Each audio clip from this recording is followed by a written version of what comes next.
not in the house, weighing out on the water. We are in the house. And we're going to talk about this little jewel right here.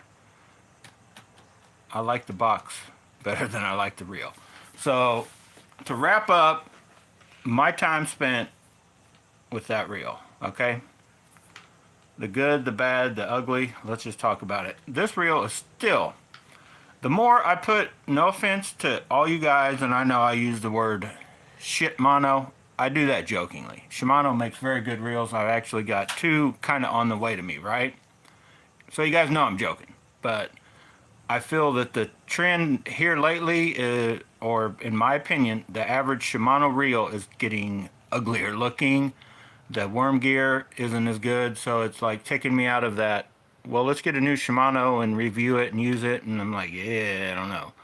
The only one I like that suits me, I have one coming, but the older model, the Bantam, right?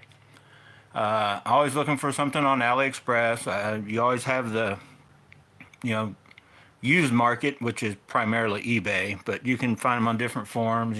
Tackle Tour is a good one, BBC Boards, also Facebook Marketplace. You never know. There's anywhere, word of mouth. Track down used reels. They can be scratched up. I know. You won't see it too much on here. I mean, I'll have some scuffed, like not destroyed looking. I almost refuse to use one. If it gets too nasty, I'll sell it for whatever I can get out of it. Like if you remember right, the Aldebaran 30, just not too long ago I sold it to Jeremy. I dropped it and it did have the scuffing on it. And so I sold it pretty cheap to Jeremy. I'll be honest, I kind of wish I had that reel back, because I think that reel would fit right into kind of what I'm wanting a reel for.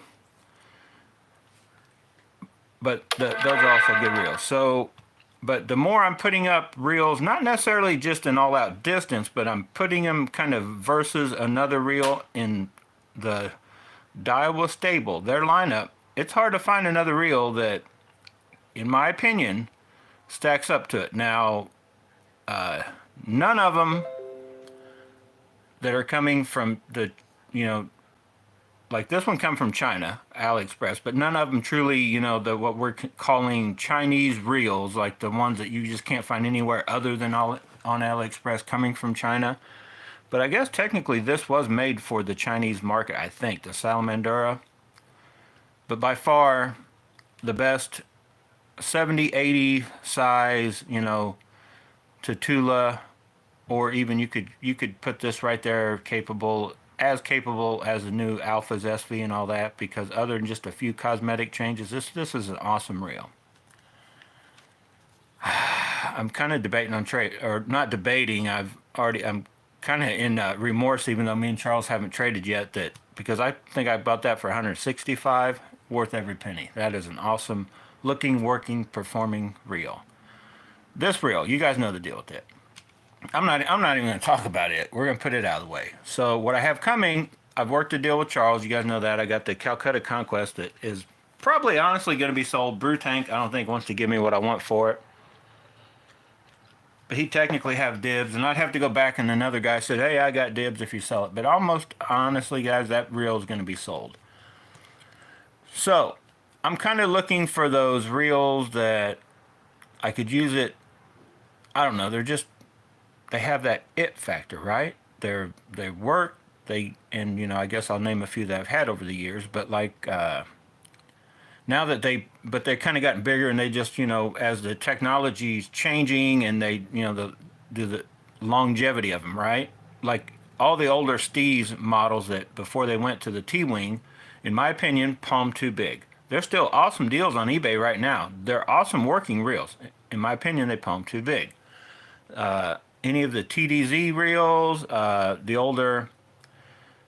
several older Shimanos, like actually my probably favorite to date, if it would have palmed a little smaller, I'd probably still have one, the 2016 Metanium. I love that reel during the time I had it. I just could not get myself to,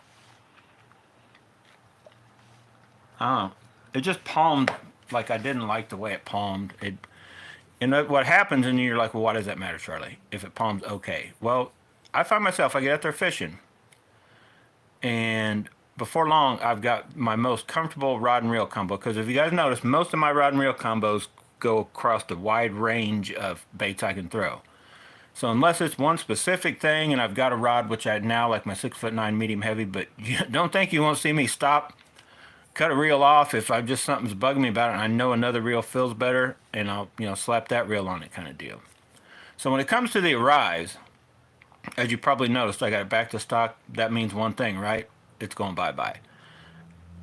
I kind of knocked this reel, but this reel, in all honesty, is a very good working reel. Like, if you can get it, like I got it on sale for 125, or like I'm getting ready to sell it for probably even cheaper than that.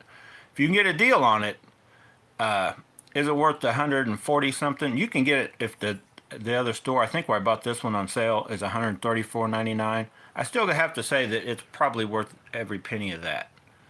If you like it looking the way it does right now, it's got the, but these don't work. Like it's got the, well, no, it works, but hang on, I'll tell you what I was going to say. I'm trying to show you here. It does have like a spring-loaded deal, but it doesn't work quite like Daiwa's. It works, but it won't interchange. So if you like, oh, I'm going to put one of those gold deals like you did, Charlie, well, you're going to have to buy the star and the other pieces. Okay, the knobs, you can fit Daiwa knobs on here, but these knobs won't fit on Daiwa without some finagling, if that makes sense. So they're basically, I think they're a touch longer, so you have to use an extra spacer to put Daiwas on. Oh wow, that's jiggly. But anyway, the overall fit, finish, so far, I don't think I put a scratch on it. Like I haven't, and I try not to test the finishes, but if one does get scratched, I'll try to tell you if it seems like it scratches easy. I don't think I've put a, like I think this is going to be a fairly durable finish. Like in all honesty, and I've heard a few people talk about it. This reel, I've already, like I would swear this is an awesome looking reel, the Zillion. If it has one knock for me, is where you use it is going to just rub the paint off, because it's I think it's a very thin layer. Because I think it's just when I've got a few, like I'm pretty easy on my stuff, and I've already got a couple nicks on one. And one of these side plates, yeah, I think it's this one. That's actually just from my hand rubbing on it. That little niche right there, which Daiwa needs to address that. If this really stays selling and they do something, they probably need to redesign, even over the paint. That's like a little, flange that sticks up right there. It doesn't bother you. Like I never notice them hitting it, but you can tell that this paint is not the most durable, which most of these bright silver ones never seem to be. The Metanium, the 2016 was the same way. That thing, you see them all over eBay, like totally from the silver's totally gone down to that black primer or whatever they used under that before the aluminum coating or something. So durability seems to be so far overall good. And if you guys question it, if you go back and watch the last video I put, I kind of got frustrated with this reel, but the gears seemed to quieten down. Evidently there was just nowhere near enough grease. I greased them pretty heavy, and then I was doing that casting the chatterbait and reeling it back pretty fast. I didn't hear that gearing noise. So far, the only reel that I can say that has horrible gears, in my opinion, just the one I had, was the Carbon Light 2.0 reel. It had, and it was also brass gears too, I believe. Man, they just were they brass or aluminum? I don't even remember now. Maybe they were aluminum, but man, they were not good. But this reel, I have no issues with the gears now whatsoever since that re-greasing, and last time out there and using it, I think they just were basically under-greased, I guess. Very smooth. Still not what the Daiwas, I think any of the Daiwas, but especially now that little hyperdrive thing does, I think it added a little bit to the overall gear train on the, I'll put it to you this way, I don't really think I want to get another one, an older one. But if you do get an older one, that's another good point about Daiwa. I don't know about the Zillion, but like say you get an old Steez A, because I might get one, if you get an old Steez A, I believe the new Steez A2 gears and all that stuff are gonna like directly swap out. And I'm not 100% for sure. If you have questions about Daiwa stuff switching and changing, for sure, check out Trey Harple. Look him up and ask him in his on his YouTube channel.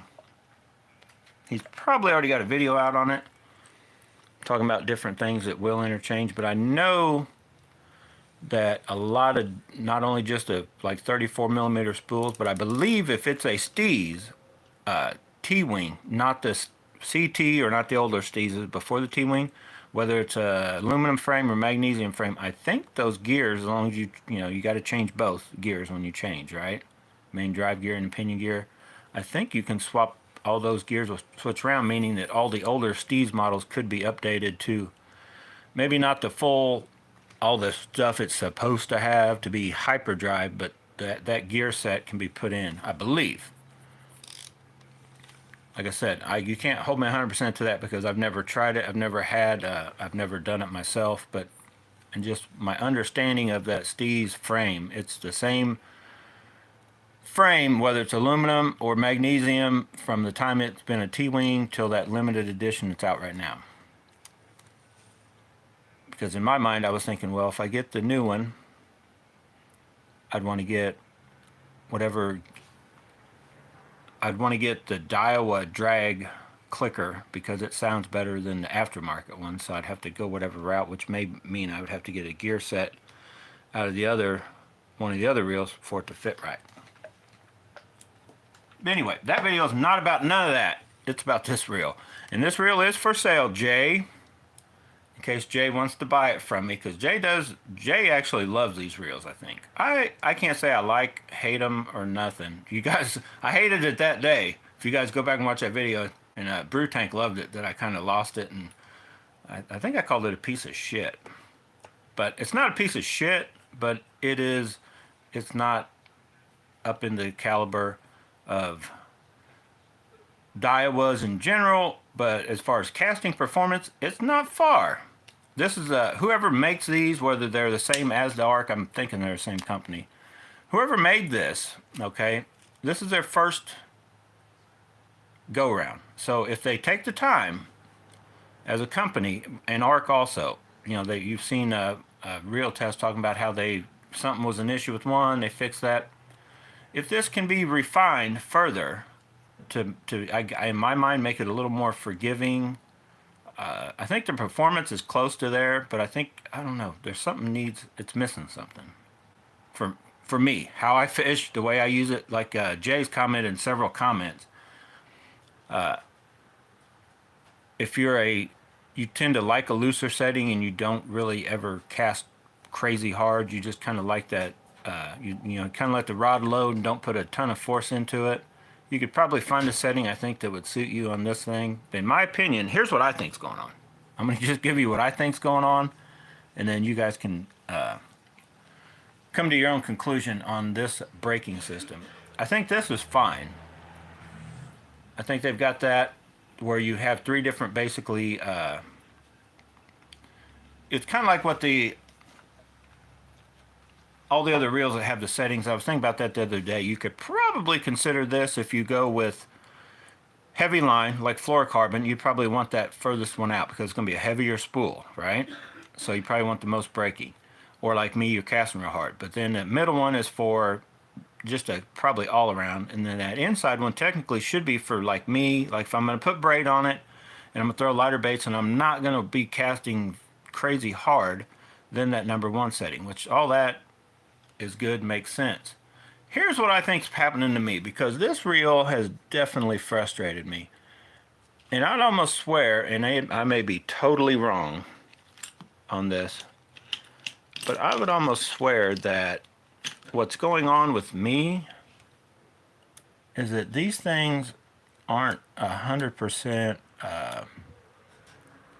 they don't give you the same brake force every cast, if that makes sense.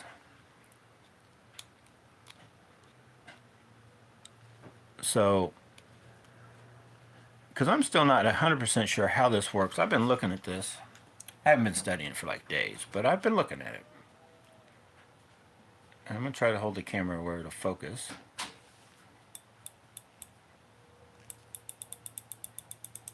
And I still can't figure out what turn, so hang on. Let's go. So that is all the way up, plus. So whatever should be as far either this way or this way towards you guys. Or do these things tighten up? I'm not sure what they did. Or do I have a faulty, is something in here not right? I think I got a faulty deal. Because what I'm looking at, hang on. Whoa, get off there, magnet.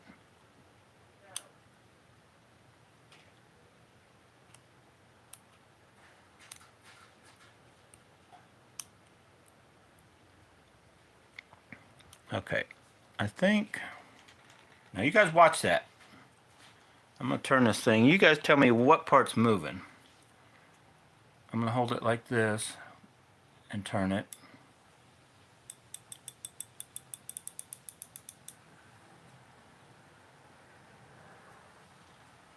I think it turns a long ways. Can you guys see what part is moving? Because I don't see these going in and out.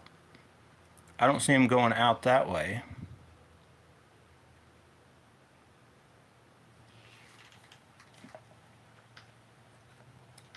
I can't figure out what's doing what. Okay, so that's all the way down.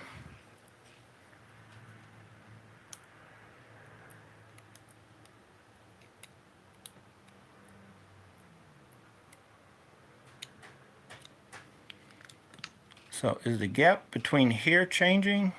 Let me do that again. Oh my God. I'm gonna lose it again. I'm not even casting this reel.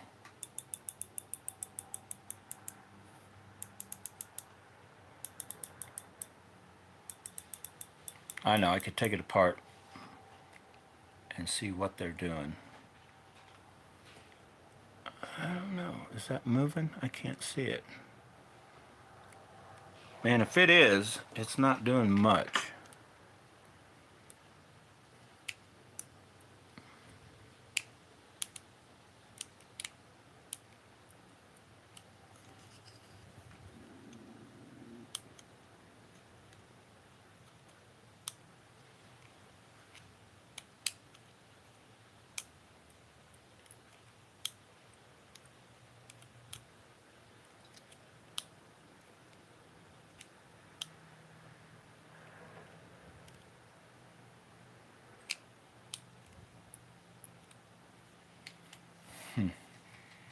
I know, I'm bewildered too. Okay, so look. That's all the way up. You guys pay attention to where that looks flush to me. It doesn't look like that moves at all any which way, but okay, so then you got this gap. All right, see that gap? So the only other way it could go would be in and out, but there's nowhere for it to go. So let's try this one more time. And you guys, somebody comment. Nobody's commenting. Somebody, if you see it moving away, in this, come on. Oh my gosh.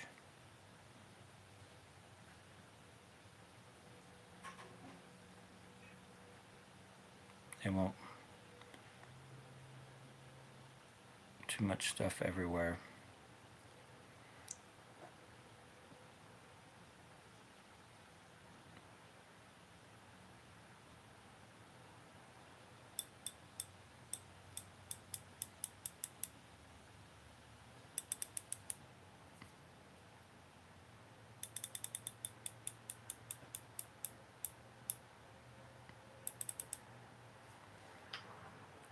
What just moved? Did anything move?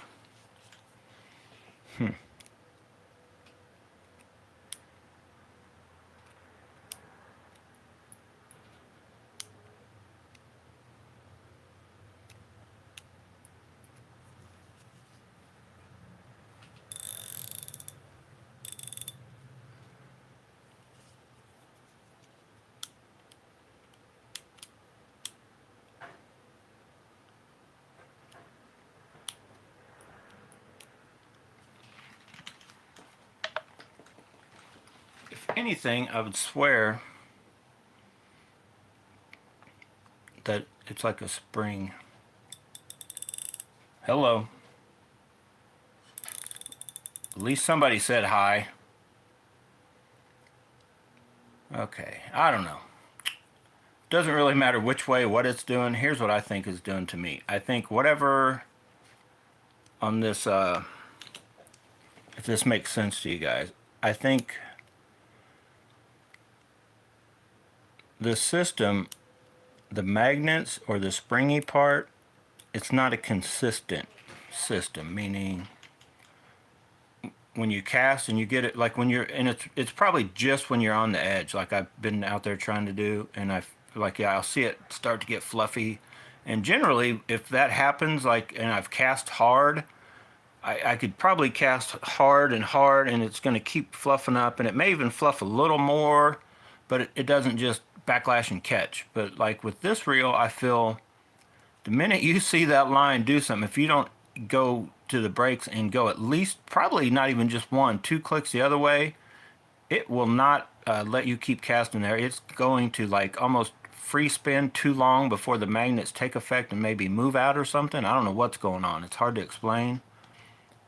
But I feel you can't get it up on the edge and cast as comfortably as you can with, for sure, Daiwa. And it's been so long since I've had a Shimano with, you know, the centrifugal braking, but I remember that being, or even that old Carbon Light 2.0 that had the centrifugal and the magnetic brakes, because I always, the lightest where I liked that reel was just one arm sticking, you know, working to where it would drag, and then I would adjust the magnets. But I felt like I could get it to that edge, and you know, as long as I didn't go another click looser anywhere, I wouldn't backlash. It may keep fluffing up, and I knew to go back the other way, but when I did, then I didn't backlash. This one, I feel like you got to go, like you hear or see something, you got to go a couple clicks tighter, and then I almost don't know. I don't know if I even want to test it anymore and lose any more baits, but if you couldn't go a couple clicks tighter and still try to cast it for, say, a while and maybe have it free, kind of free spool for a split second and break a bait off. It's hard to explain. But in my opinion, they don't have that system. Like it needs, for me anyway, it needs a little more refinement done. Some of you, if you cast a certain way, may think they've nailed, and maybe they have, but for me, it's a no dog. So having said all that, it is definitely for sale. I know. Hold the phone lines. Nobody wants it. Hello, Roman Angling. Nobody will probably want to buy it, and that's one downside to the AliExpress stuff is, with the, especially the cost of shipping nowadays, you're not going to get your money back out of whatever you bought. So I don't know what I'm going to do with this yet. I doubt if anybody will buy it. I doubt if I want to keep using it. What I may do it is turn the dial where I know it can't backlash, and that may be what I let Noah use, because he definitely wants that, if you guys remember right, the 6'7" medium 13 fishing Fate rod. Fate Black is only $79 rod. Awesome little rod. I, for some reason, struggle with hookups on it compared to, and also the purple rod. But Noah likes that rod. The only thing is it's all black and silver. This is kind of blackish, grayish, and gold. So I may see if he wants it. I can't remember what he's got now. I thought I had him. I know the Black Knight 2 is setting down there on a lighter rod, the pink rod. You guys remember it? The Golden Mud Carp that has the pink wraps. I'm going to get that rod back and be using it for something. But he didn't like the light stuff. He liked the heavier rod. He liked that other rod. And I don't remember what reel I had on it, but I may give him this. Or I guess I could see if Matt, I may just hand it to Matt and say, here, use this if you want, if you like it. Give me I don't know, my money back, 120 bucks. If you don't like it, give it back. Because it's a good reel. Am I going to buy another one? No, I'm going to sell this one.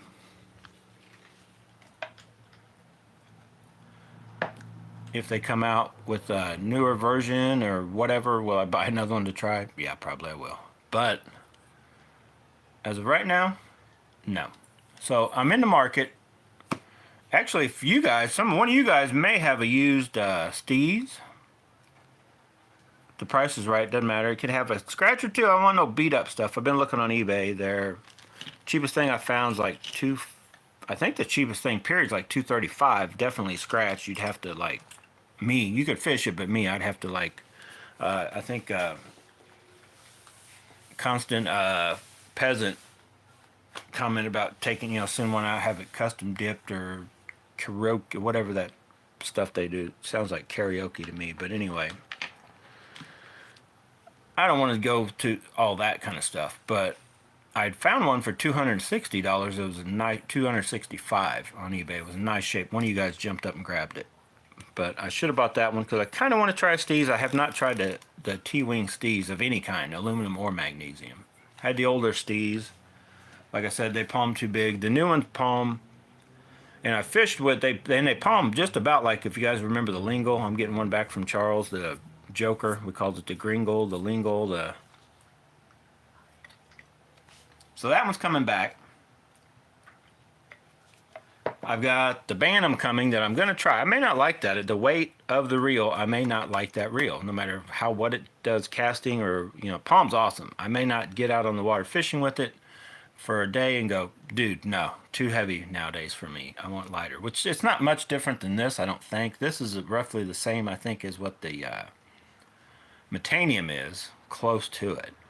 The Bantam is definitely heavier. You can feel it when you're, doing some bench racing. But it palms better than any of these reels. How does it fish? Out on the water using it, do I find myself wanting to set it down and grab, one of these other reels just for the sheer comfort of fishing through the day, right? I'm not a tournament guy, so I'm not worried about the overall to the last little inches of how far one will cast or what it says on paper. It's all about what it does. It's got to perform, but it's got to like be comfortable, enjoyable using it, right?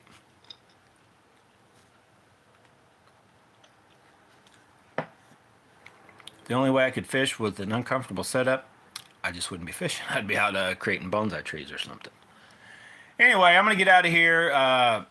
Overall review on this, I think they've got a good one on their hands, whoever's making these, and for the arc reels, but did they hit it out of the park with this new braking system? In my opinion, no. They did get the spool nice and light, and I had no problems with that spool, and it is very lightweight. So let's just say I had to fish this as I get out of here. I got to use it. I got to fish it. What am I going to do with it? I wouldn't want to try to throw long distance stuff like, say, so my cranks and stuff that I want to get a little distance, I'm throwing like across deeper type points, stuff like that. I wouldn't want it for that, just for the, I think it could get there and do it, but I'd be afraid I'd have it set too light. So it can throw lighter stuff also, but I think I would have to put it with, honestly, if it was an 8-to-1, if it was a purple one, I would probably put it on my 7-foot heavy, and because I think it is and probably would be a good capable one for doing like pitching and flipping, no matter what weight, heavy, light, whatever. Uh-oh, that's my alarm. All right, guys, I got to wrap this video up. Anyway, that's probably what I would do with it. I would not. I'm just scared. You guys know the deal. I ain't scared, but I'm scared of losing baits with this thing. So I'd be afraid of how I know how I am once I get rods that I could use it for chatterbaits, because I really don't throw. I know I try to throw a chatterbait far, but most of my casts I don't need to throw a chatterbait very far, and so I could set these breaks. I know it would work awesome for chatterbait, half-ounce stuff where you're not looking for supreme distance. Like I wouldn't want to throw rattle traps or bigger cranks with it, just in the fear of when I zing it out there, is this the zing that it catches itself the line and breaks me off or kinks my fluorocarbon or whatever. I don't fish with fluorocarbon, but anyway, I'm out of here. If you're watching this video at whatever time, I guess ask me if I still have this, because I'm really not going to go probably list it anywhere other than maybe mention it to Matt, or if Jay would want to buy it or trade it for the purple one. Maybe Jay. You got it? Jay, are you right-handed? Jay's right-handed. It's HB that we haven't even heard from him in a while, but he's the one that's a lefty, I think. Reeling the wrong way. What's wrong with you guys, lefties? A lot of you guys are right-handed. You don't like to switch. Choke up on it. Get a feel for it. All right, gotta go. Thanks for watching, guys. Stay tuned. We got a lot more coming.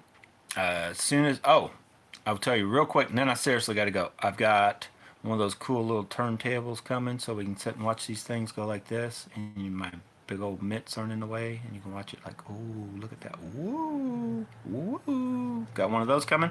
I even have a gauge. It's just one of those funky ones. You guys seen them in the cast test where they throw it out, clip it on the rod, and then put the line over the little ball or roller, and then crank it in just to... So I'll have some numbers to go by. And what else? I think that's about it. But yeah, just a couple little, I don't know, I guess you'd call them cool things. They may help, and if somebody's like, I don't think that one's going farther than this one. It may not give us the true, how far it's going, but it should be good enough to tell that, yes, this one went, 22 meters, and this one went 21 meters, or whatever. However that thing measures. I just got a cheap, like, $10 ones, $10 one coming from AliExpress. I know you can get a Rapala from Cabela's or Bass Pro, but I'm going to get one, try it, and if I like it, because I definitely don't want to go, some of these things will cast very far, half ounce, 3/4 ounce baits. I ain't doing all that walking to go measure the distance and coming back or trying to get one of those fancier, bigger type deals. I just want something I can have with me. If I'm just in the mood, like, how far did that go, and I'll be able to show you guys kind of deal, for the camera kind of thing. That kind of deal. So $10, no problem. The turntable was, I think, another, I don't even remember. It's a cheap one. Black with like a, I think it's got a shiny top anyway. They had a solid black or the black with the shiny top to, you can see the underside kind of deal. Thanks for watching, guys. Stay tuned. I'm going to try to do another live stream tomorrow night, probably later. So be watching. Be ready. But whatever you do, go get a Zillion.